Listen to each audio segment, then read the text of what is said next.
everybody. Merry Christmas. And welcome to the Hallmarkies podcast. And we are here to talk about two of this Thanksgiving weekend behemoth weekend of Hallmark movies.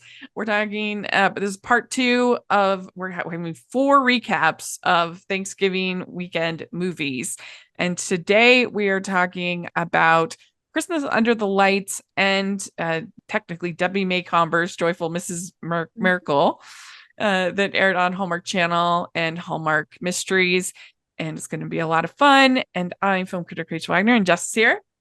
Hi, everybody. Yeah, how are you doing? Good. I am surviving the Christmas movie marathon. I am staying mostly caught up. Yeah, So I'm very proud of myself. You guys have been doing pretty good over there with your little Insta story reactions and other things. You've been having Yeah, quite we're a few doing a of those. little competition at Deliver Me a Pod where we each picked 9 movies just Nice. from like the actors and the storylines, and we're kind of pitting them against one another, and at the end seeing whose movies kind of ended up the best of the season. So Oh, nice. yeah, Yeah, it's been that's fun. good. Some friendly competition, never hurt, right? Yeah. Yeah, that'll be good. Yeah, y'all should check it out if you're listening. They have some fun little recaps. Do you have a favorite of the season that you've seen so far? I think my number one is Three Wise Women and a Boy, but Mhm. there's several that are really close because, as you get farther and farther, the difference between movies gets a little bit more nuanced. They're all just sort of like great, good, and then Yeah. bad. Yeah, the ones that are the first of the season really do get it is a bonus to them because it's like, oh yay. Yeah, you're more excited, and I Yeah. feel like sometimes I have the opposite issue when if I get so far along, I forget what the first movies were about a little bit, and so I sometimes will rate like the newer ones higher just because they're such like so much more fresh in my mind. Yeah, I can see what you're saying, the recency bias. Yeah. Yeah. It's hard. I don't know how you how you rank all these movies. So I feel like it gets really hard once you get past like 10. Well, and it's really hard to outside of Hallmark. It's almost harder because you have like such different genres, and at Mm, the end of the year, you're supposed to be doing your top 10 list. And like, how the heck do I compare like the Wild Robot with, which is like this sweet, lovely little animated film, to there's this movie called The Brutalist, which is this brutal, like long right. 4-hour epic. Like And it's like apples to oranges. it's just so different. Like, how do you Yeah, I and don't that's what I think, know. It's hard. I don't always, but this year I decided to separate my countdown to Christmas and my miracles of Christmas because I've combined them Oh, in the okay. past, but they're hard Yeah. to compare sometimes Yeah. because they're just different feels. Yeah. I can see that. Yeah, definitely. Ho, ho, ho. We'd like to take a second and thank our sponsor for this episode of the podcast. It's the Hallmarkies Patreon. Do you love Hallmarkies podcast, especially at Christmas? Do you enjoy the holiday previews, recaps, interviews, and bonus episodes? If the answer is yes, please consider supporting the Hallmarkies Patreon. We need your help to do what we do both during the Christmas season and all year round. But not only do you help a podcast led by strong, independent women by becoming a Patreon, you get to become a part of the Hallmarkies family. Starting at only $2 a month as a patron, you will have access to our Facebook Patreon group where we talk about the movies, shows, and more all year. We also have many monthly patron watch-alongs with guests like Lacey Chabert, Natalie Hall, Paul Campbell, Mary Lou Henner, and more, giving their behind-the-scenes details of their films. As a patron, you also have the chance to provide input into the podcast and even join us at different tiers. So this Christmas season, spread some cheer to the Hallmarkies Patreon and become a member today. You won't regret it. Go to patreon.com/hallmarkies to learn more. That's patreon.com/hallmarkies. We have two that almost both of them feel like Miracles of Christmas movies, I think. I can see that. Yeah. So it'll be interesting to see what you thought of them. But let's dive in. Let's talk about Christmas Under the Lights. And this stars Heather Hemmings and Mark Ragazzini, director Lucy Guest, and writers Beverly Wood and Russell Hainline. And it's Emily is always reluctant to return home to her family's animal rescue ranch. But when her mother passes away, her brother, Nick, requests her help to organize the annual Christmas carnival. When she arrives, she discovers Nick's friend Luke staying at the ranch and that Luke was once a successful artist who works with light. Though initially reluctant to collaborate, Emily and Luke work hard to pull off the best, most light-filled carnival the town has ever seen, a healing celebration of Emily's mother's legacy and the magic of Christmas, and along the way, feel sparks of romance as radiant as the lights themselves. Way to go, summary writer. That's really good. Yeah. So overall, what did you think about this one? I found this one hard to get into because it's slower. It's the party planning storyline, which is not my favorite. But then they had some of these like really nice chemistry moments in between. So I was a little kind of back and forth, but yeah, overall I think it was just almost a little boring for me, but there was definitely the potential there, and I also really like the flashbacks too. I like those as well. So there was like good and bad. It wasn't quite a standout to me though. Yeah, I'd agree. It was a little boring. It was a little too business focused. Like, I just don't really care that much whether she gets the office in the city or whether he is gonna keep working in the country versus the city, and like just lots of conversation about, oh, you moved to LA, you're a bad person.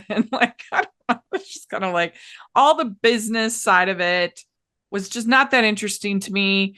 But when we could get into the actual will they won't they of the couple, her interactions with her brother were nice. And these two actors, Mark Gazzini and Heather Hemmings, I mean, could you get more beautiful people? Right?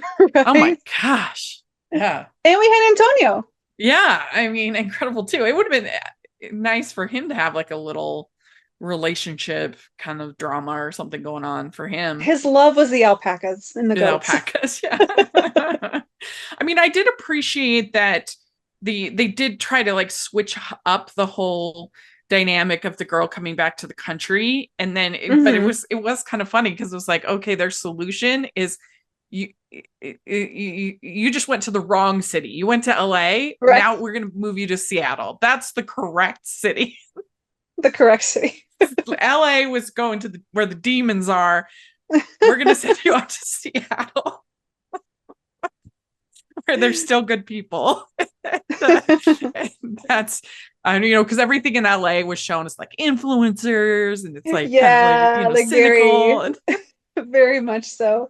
Yeah, it was quite the contrast when the very opening scene, and then it just switches to Animal Farm. And I was like, I did at least appreciate he's gonna now. It was a little bit of a subversion of the country is perfect, and so I felt like they were trying to be like, he's gonna now move to Seattle.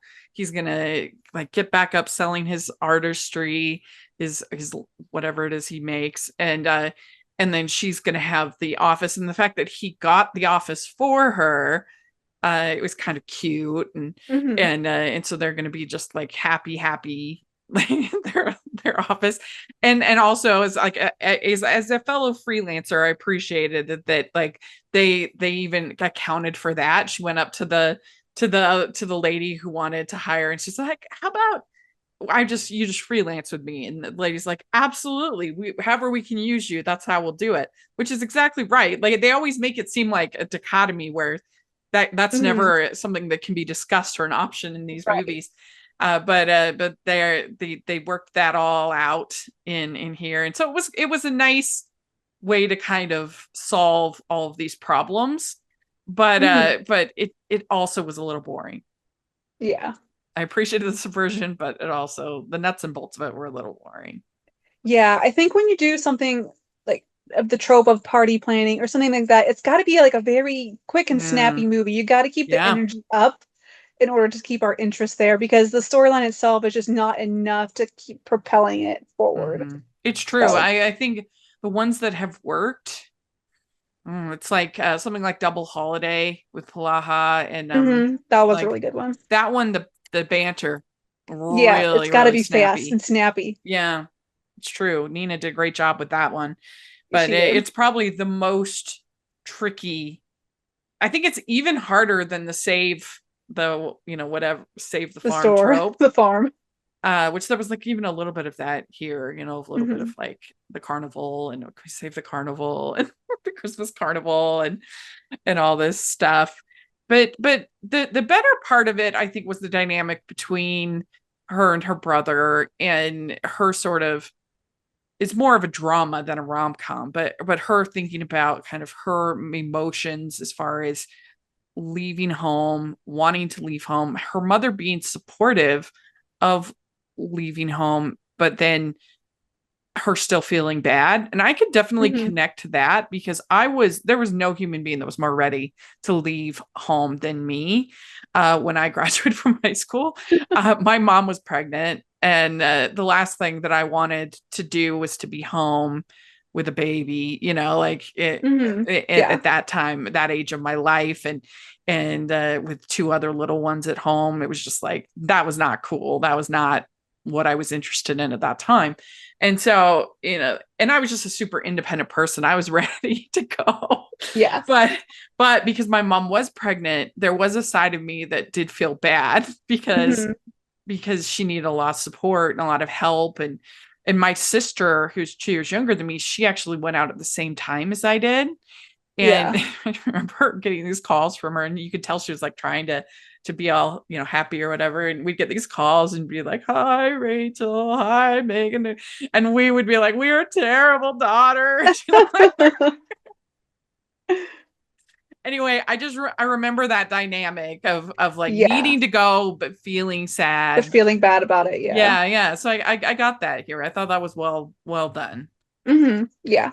Yeah, they exemplified that well through like the flashbacks and everything as well. Yeah.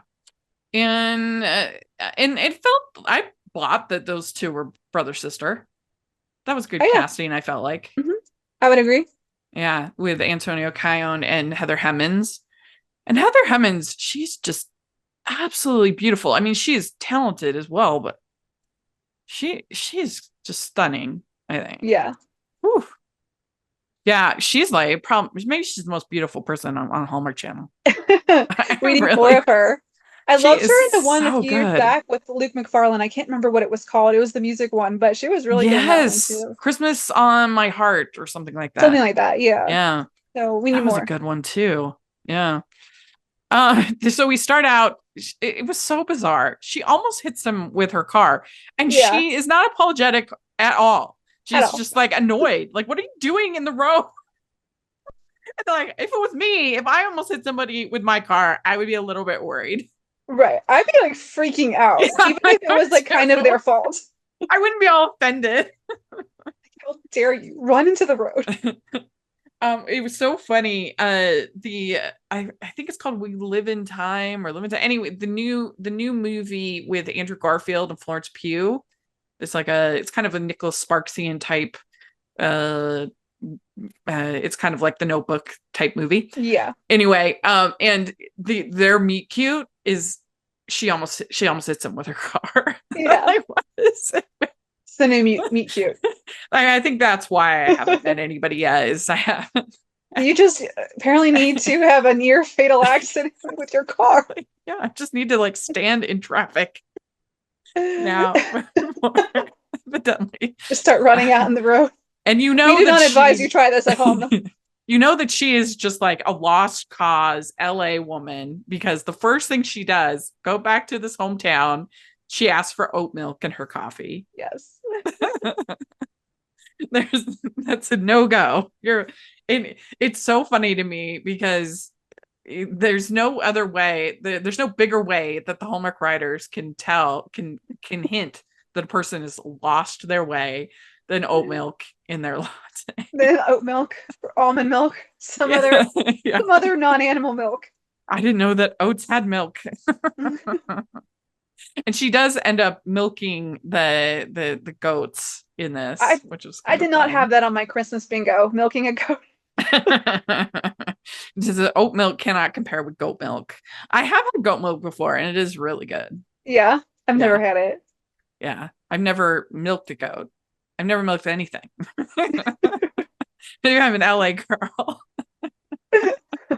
But it's funny because you either have two choices. You either get like black coffee or you get like the Christmas, like the gingerbread latte, Yes. double, like Extra foam on whip, top. Yeah. extra sugar, sprinkles, all of Or it. the other, you're a good person. Not if you get the oat milk. And I like her brother literally says, "Hey, how you doing, city girl?" Yeah. That made me laugh. Like, oh, Hallmark. Poor city girls. I know. They get such a bad rap in Hallmark. Yeah. So then she's just talking to him about his art, and he says, "I like doing things I can finish. You can't finish art in one day." And so, that's where she's at. You do have Leanne Lapp in this for just a second. She's one of the high school friends.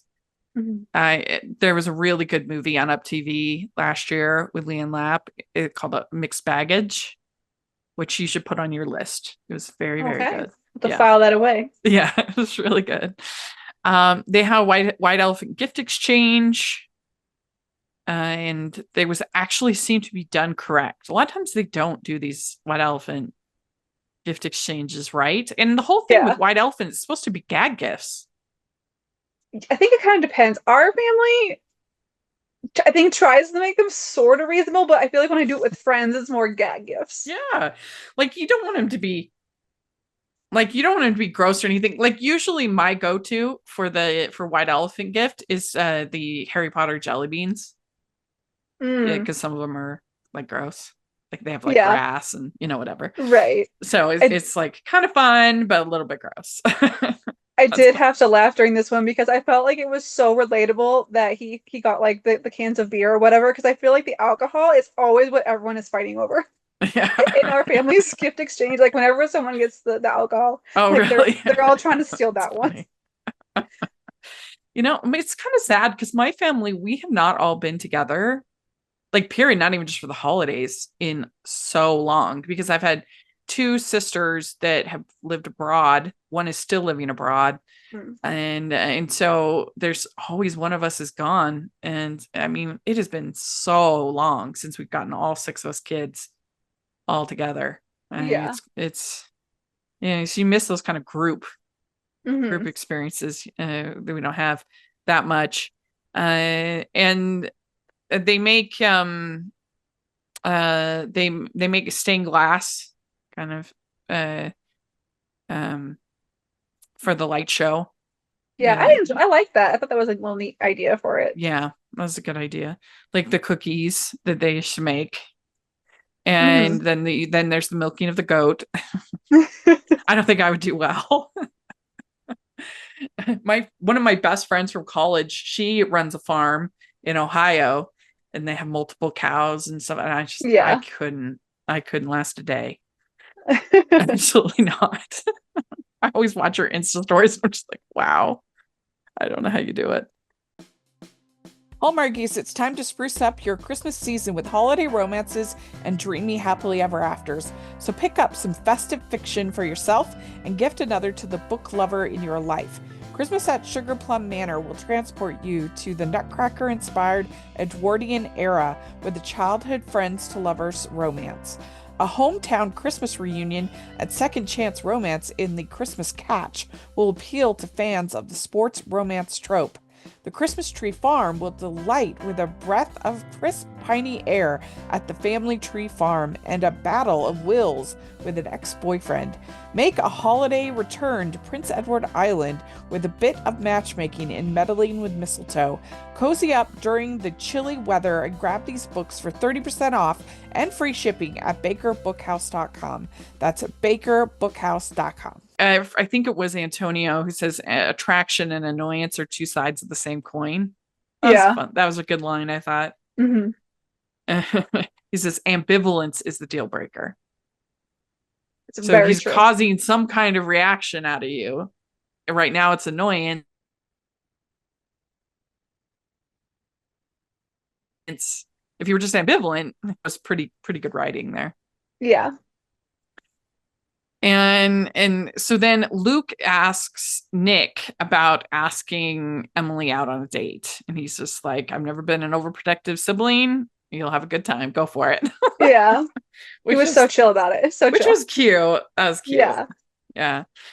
And so then he asks her on the date, and she's just kind of like, I don't know. And then they go out, and they go to buy her old apartment that she grew up in, and then her dad died, so then they moved to the country, and so she was just like really resentful of she felt like her mom was forgetting her dad by moving.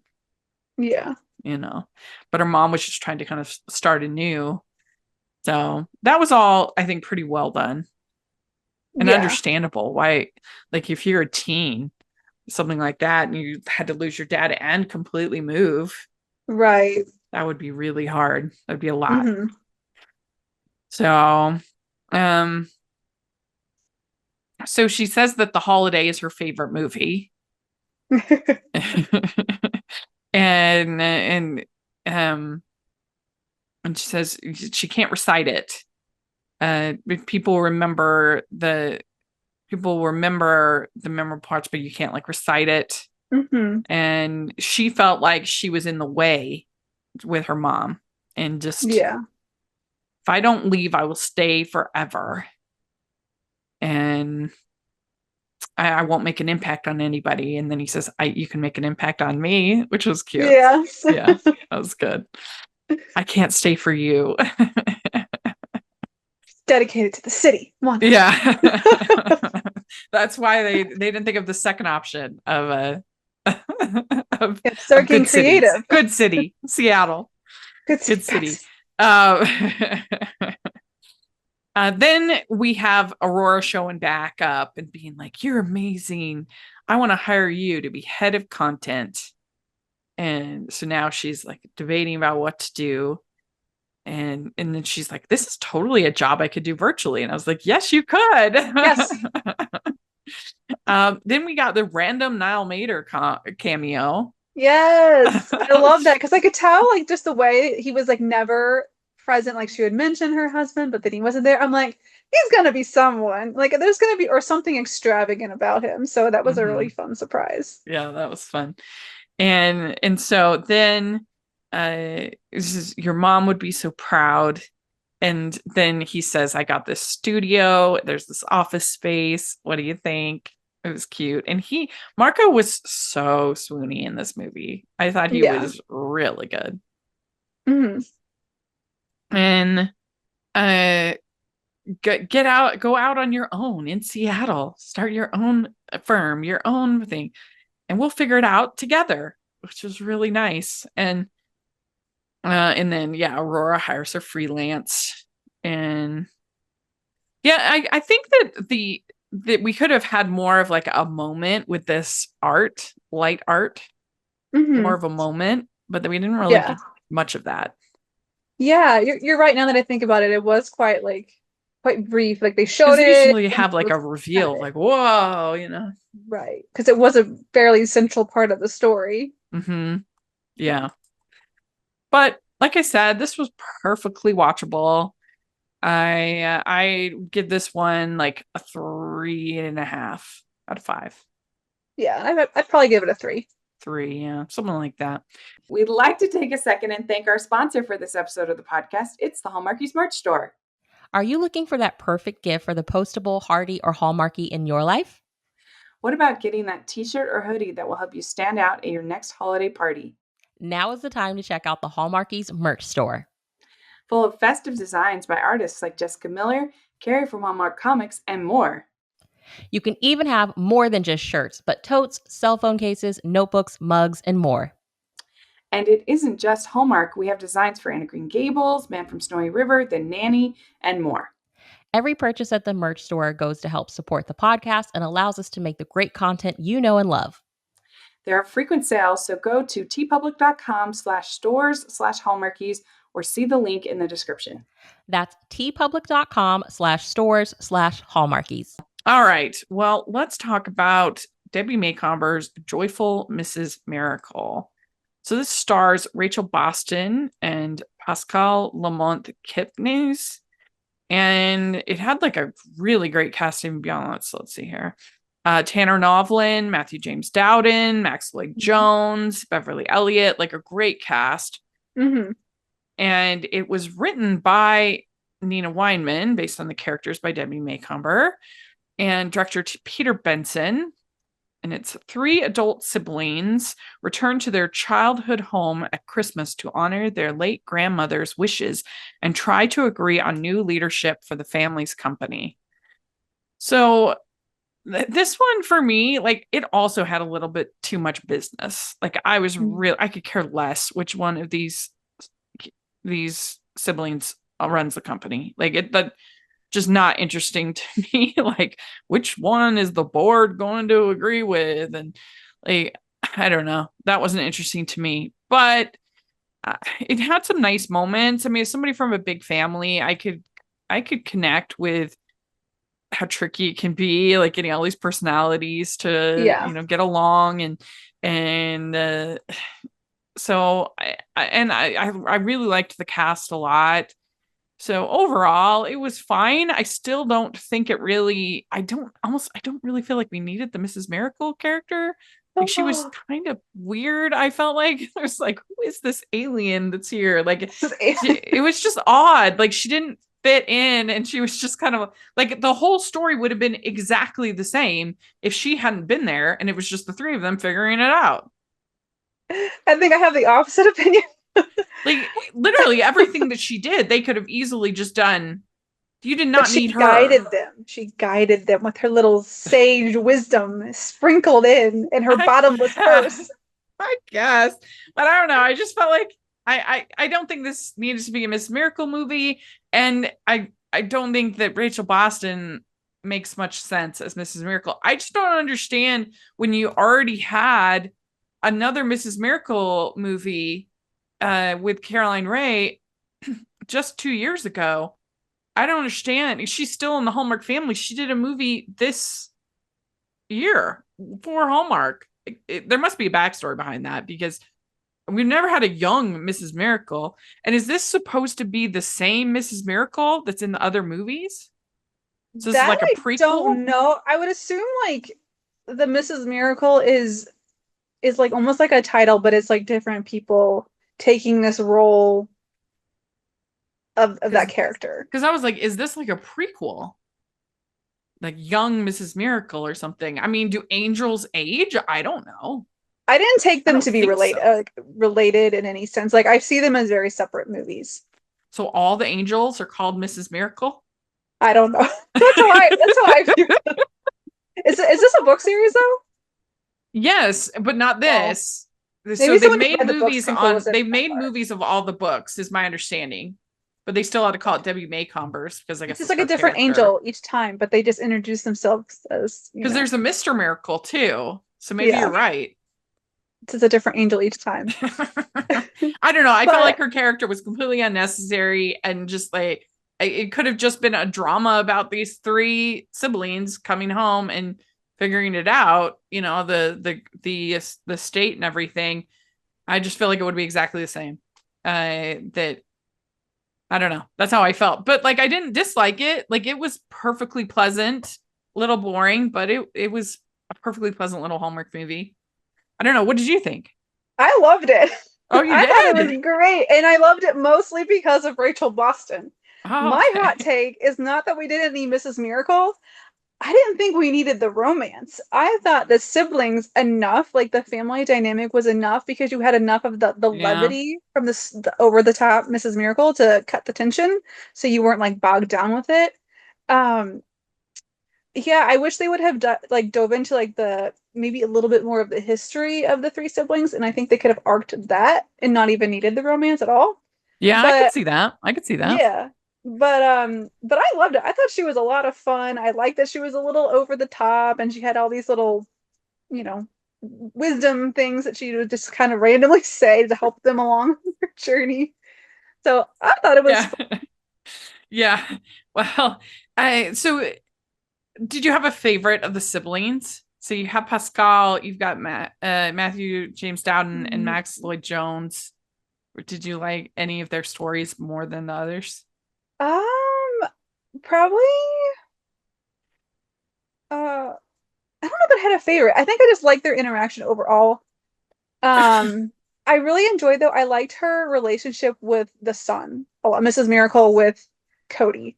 I liked their little special Mhm. bond that they got. And there was horses, which was also great. That's true. There was horses. Yeah. Yeah. I mean, my favorite was Benedict, I guess is the name. Matthew James Dowden. His story with that was really cute with Hmm. his girlfriend. It starts out, you see him saying goodbye at the airport, and then he ends up proposing, and that was charming, cute. Yeah, That he was did have a fun. pretty good story. I mean, Henry, I guess, is the name for Max, Lloyd Jones' character. His character was a little wonky. Like he's like, because usually in Hallmark movies, you don't have people that are committing crimes that are, Yeah. and he's like got like the mafia after him. Like people are calling. Like it's I was a little confused. I wondered if it was more like kind of like a loan shark, like he owed them money that he borrowed. I wasn't 100% sure on that one. I thought it was the mafia and they're coming after him. And I'm like, wow, this is intense. It's Hallmark After Dark. Yeah. And so, but we get the backstory for her, that she was in love with Austin. Charlotte is in love with Austin as teens, but like his dad tells him, "Oh, you could never be with somebody from that family. From we're too they'll turn up their noses, they won't allow it, kind of thing." And so he believes it, and he joins the Navy, and Mhm. she is just really offended by that. And then you're right, she also has this horse. So there's some some Heartland. It felt like an episode of Heartland in some ways. Yeah.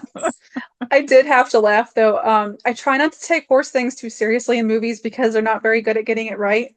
But I had to laugh when the very first time he saw her riding, she was wearing show clothes for Yeah. casual riding. That outfit is $1,000 at least. You don't wear that for casual riding. Well, she's so fancy. Yes. Apparently, Yeah. she's imagining herself this Grand Prix dressage rider or something. Oh, so I did have to laugh at Yeah, that a that little is bit. funny. So yeah, she's got the like tool belt. Mrs. Merkel has the tool belt for Got Christmas. She's everything. ready to go. I need a purse like And that. I can just whip everything out. and I forget, what did she say? Why she said she was there because their grandma had asked her to run the estate I think planning, she's supposed to right? be like facilitating the estate sale or like helping appraise things, something along those Or lines. just be like, who is this woman? What is she doing here? Like, And why does she why? know everything? And but their parents died in a plane crash, and so that's very sad. And then we also find out that Max's character, he'd gotten married, but then it got annulled. So Hmm. Henry has had quite the he's like Prince Harry, but where Is he supposed to be the middle child or the youngest? Or is the I girl think the he was the youngest? youngest. Okay. I think he was the youngest, but I'm not sure. I'm not sure actually. I I'm can't not sure if remember. they actually told us. Yeah. Hmm. So then you have Benedict getting the ring for his girl, grandma's Hmm. ring, special ring, but they need a tree. They don't have a Christmas tree. We find out that Henry needs money, and he's talking to the mafia guy, and he's like, of course I want to keep all my fingers. And I'm like, what? I'm like, whoa. This is on Hallmark Channel I on know, but our we're on entering Lifetime territory. it was a very strange movie for them to air on Thanksgiving, I Oh, that think. one was Thanksgiving Day. I didn't Yeah. watch it on that day, but that's sure it was. This is a strange pick, especially when they have the Chiefs movie. I don't understand why. I I mean, wonder. I guess I they wonder must if they have think. data, but I would think you'd I want to air wonder the if people Chiefs are more movie on. likely or less likely to watch on Thanksgiving Day. I guess they must. But I would think everybody's watching football. Just they must have data that tells them. So what do I know? But Yeah. I just What do we thought know? that seems like such an odd choice for their Thanksgiving movie. I don't know. And they could have done Three Wiser Men. That just aired last weekend. Mhm. I thought it was very odd, but anyway, that's what they did. And so they decorate the tree. They throw grandma's Christmas party, and the siblings sing Jingle Bells, which was cute. Yeah. That was cute. I mean, are you from a big family?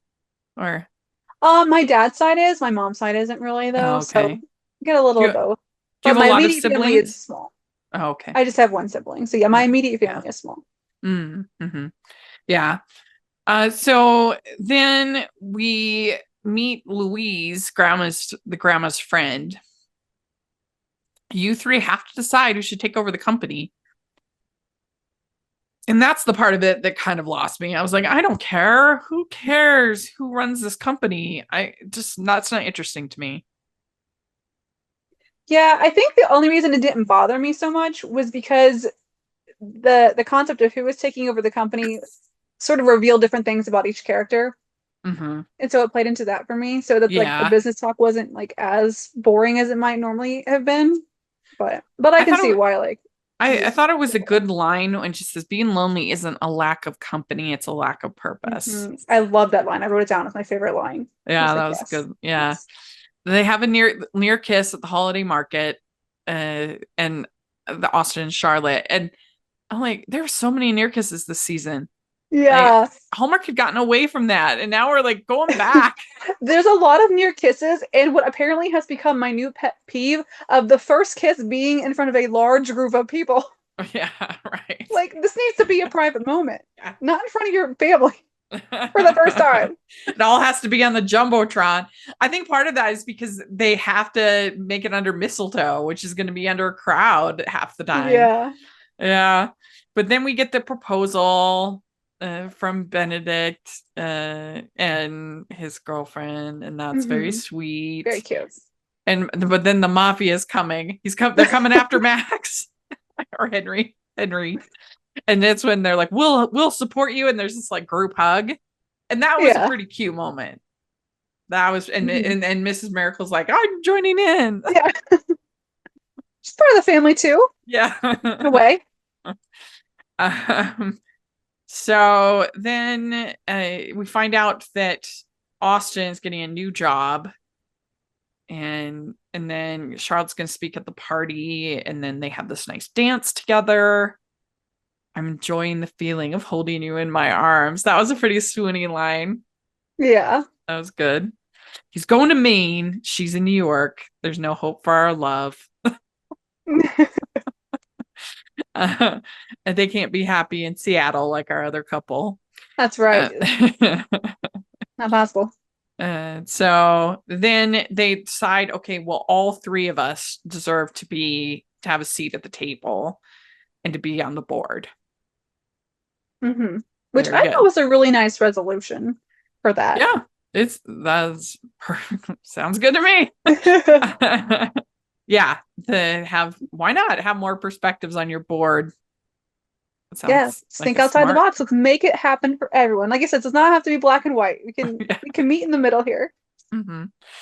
And then, but then they're like, you know what? The real leader is Charlotte. We need to make her chairman of the board. And so she's excited about that. And now that she is chairman of the board, she's like, you know what? I don't have to stay in New York. What good's New York? I'm going to Maine. So she tells Austin, I'm going to Maine. And so then they have their kiss, and we see Mrs. Miracle leaving. And so there we go. That's the family. I guess the mafia was satisfied. Yes. And so here we go. So yeah, this was perfectly cute little movie. The business stuff bored me a little. I didn't really need Mrs. Miracle in this, but I liked the siblings. I liked the sibling dynamic. It felt pretty realistic to me. Their interactions, they had chemistry, I thought. And so I'd give this one also 3.5. But what about you? What would you give it? I gave it a 4.5. I really liked it. I thought it was a lot of fun. I really liked that they kind of talked a little bit about equine therapy. I used to volunteer doing that, so that was really nice too. Although we didn't get quite as much as I would have liked. They barely touched on it, but it was still nice. Yeah, that's true. That was nice. That definitely gave Heartland vibes. Yeah. Yeah. Horses are great teachers because they are a reflection of yourself. Absolutely. I'm always amazed watching Heartland. It's like the number of different kinds of horse situations and horse competitions that they come up with for the show. Yeah. The sky is the limit. Like you can turn anything, like any life lesson you can relate to horses somehow. It's really amazing. Yeah, it's true. Well, there we go. So that is these movies. Let us know in the comment section or on Twitter what you think of these movies, what you would rate them. We'd love to hear. And Jess, where can people find you and everything you're doing over there? Gotcha. My personal socials I don't really use much anymore, but the podcast, Deliver Me Podcast, you can find on Instagram mostly. I think it's either Deliver Me a Pod or Deliver Me a Podcast. I forget which one, but you can find us there to see our Christmas competition and see whose team you think will win. Hint, it's Team Jess. Yeah. Yeah. And I will have all of that information in the description. You should all check it out. And you can find me at Rachel's Reviews, all of our social media, iTunes, YouTube, and on Rotten Tomatoes. So check that out. Also, make sure that you are following the podcast, Hallmarkies Pod and Hallmarkies Podcast, all over social media. And if you are listening on iTunes, please leave your ratings and reviews. That really, really helps us a lot. Helps people to find the podcast, the more reviews and reactions that we have. And if you are watching on YouTube, please give the video a thumbs up and subscribe to the channel. Most of our followers are not subscribed. Most of our viewers on YouTube are not subscribers. So if you're in that count, hit subscribe and like, because it really helps the algorithm a ton. And we would sure appreciate it. And then we have our patron group where we have monthly patron events. We have activities. We have our Facebook group. It's really fun. And we have a special right now, a discount where I have a code you can check in the description where you get 12% off this week for joining the Patreon. So if you've been thinking about it, now's the time. Please take a look. And then we have the merch store where we have all new holiday movie inspired designs with Home Alone. We've got Die Hard. We've got Christmas Story. We've got Christmas Carol. It's a Wonderful Life. All that fun stuff. So check it out. We'd sure appreciate it. And we'll talk to you all later. Bye, everyone. Merry Christmas. Bye. Merry Christmas.